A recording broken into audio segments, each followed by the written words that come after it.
আপনার জীবনের শ্রেষ্ঠতম রাত্রি, আপনার গন্তব্যকে বেছে নেয়ার রাত্রি, আপনার জীবনের সকল ভুল ভ্রান্তি মুছে ফেলার রাত্রি। আপনারই দ্বার প্রান্তে একটি রাত যা হাজার মাসের চেয়েও উত্তম, একটি রাত যা জীবন ভর ইবাদত করার চেয়েও উত্তম।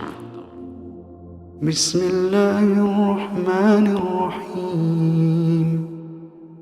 ইন্না আনজালনাহু ফি লাইলাতিল কদর ওয়া মা আদরাকা মা লাইলাতুল কদর লাইলাতুল কদরি খায়রুম মিন আলফি শাহর তানাজ্জালুল মালায়েকাতু ওয়ার রূহু ফিহা বিইذনি রাব্বিহিম মিন কুল্লি আমর সালামুন হিয়া হাত্তা মাতলাইল ফাজর সালামুন হিয়া হাত্তা মাতলাইল ফাজর।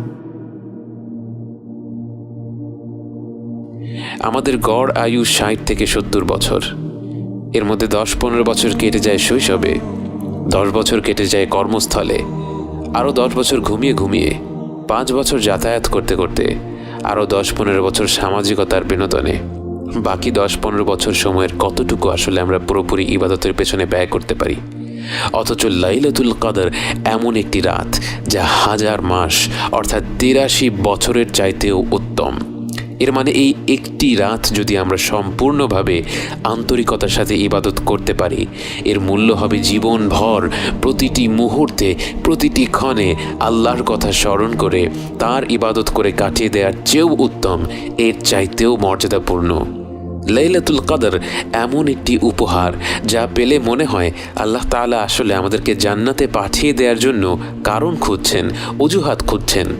আমাদের প্রত্যেকে গুনাহগার, কেউ নামাজ বাদ দিই তো কেউ মিথ্যা কথা বলি, কেউ বাবা মায়ের সাথে খারাপ ব্যবহার করি, কেউ জিনায় লিপ্ত, কেউ মদ খেয়েছি, কেউ মাদকে আসক্ত।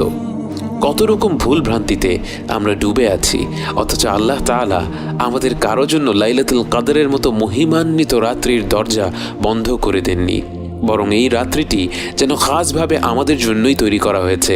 আমাদের প্রতি আল্লাহর রহমত ও ভালোবাসা সত্যিই আমাদের কল্পনা শক্তির বাইরে। প্রথমত জেনে নিই লাইলাতুল কদর কবে।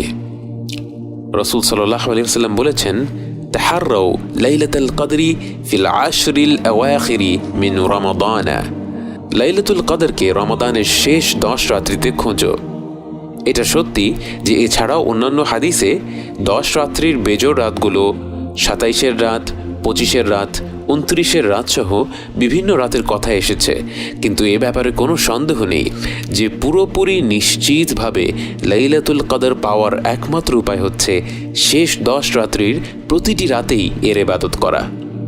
মনে করুন একটি লটারি হচ্ছে, আপনাকে বলা হলো 1 থেকে 10 নম্বর টিকিটের মধ্যে যে কোনো একটি অবশ্যই জিতবে।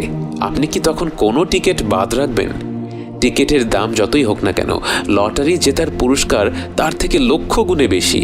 তাই এই বিরাট পুরস্কারের কথা চিন্তা করে আপনি 10টি টিকিটই কিন্তু কিনে ফেলবেন। অতএব আমাদের উচিত শেষ 10 রাত্রির প্রতিটি রাতে আমাদের শতভাগ প্রচেষ্টাটা করা। তার পাশাপাশি হয়তো যেই রাত্রিগুলির কথা বিশেষভাবে এসেছে, যেমন 27-এর রাত এবং বেজোড় রাতগুলো, সেই রাত্রিগুলিতে আমরা বাড়তি কিছু আমল করতে পারি।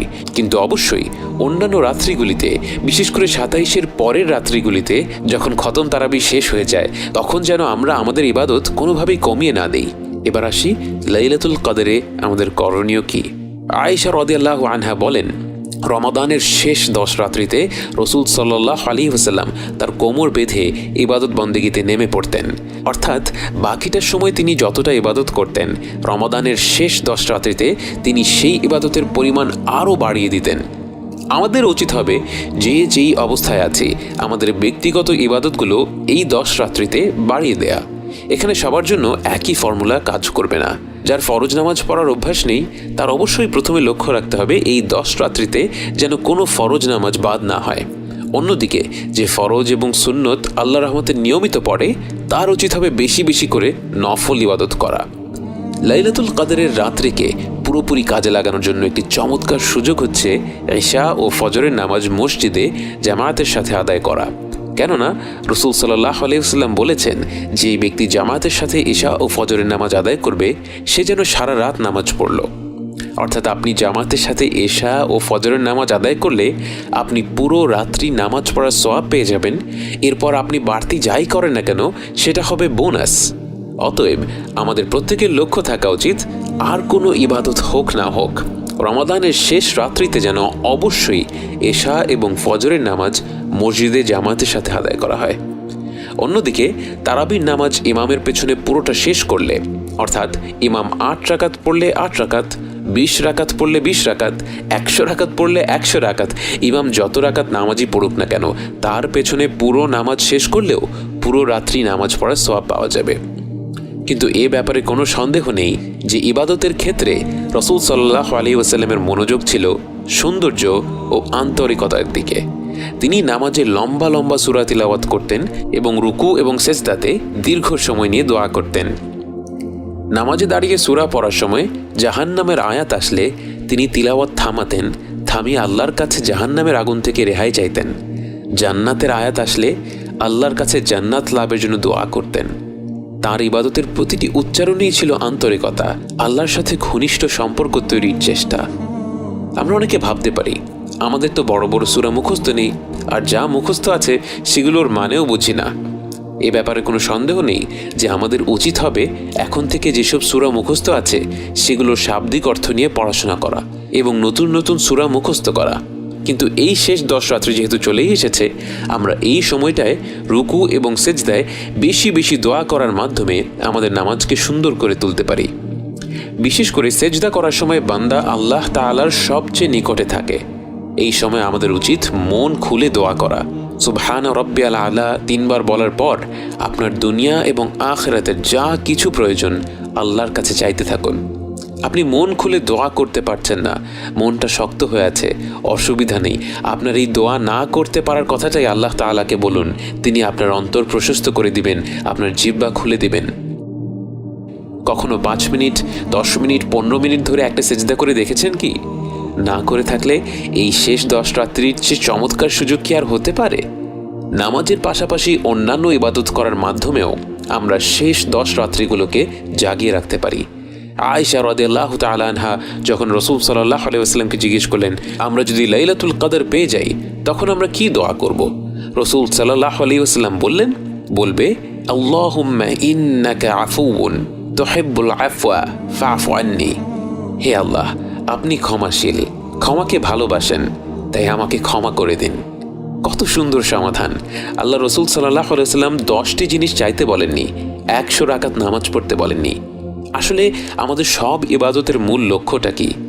আল্লাহর ক্ষমা লাভ করা। আল্লাহর ক্ষমা পেয়ে গেলে আমাদের দুনিয়া এবং আখিরাতের আর কোনো কিছুই লাগবে না।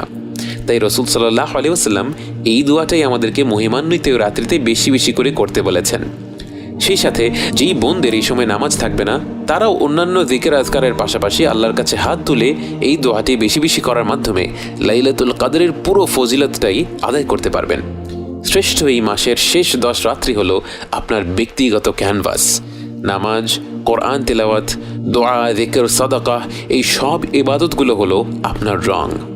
1000 মাসের চেয়ে উত্তম এই রাতটিকে আপনার মনের মতো রং দিয়ে রাঙিয়ে দিন।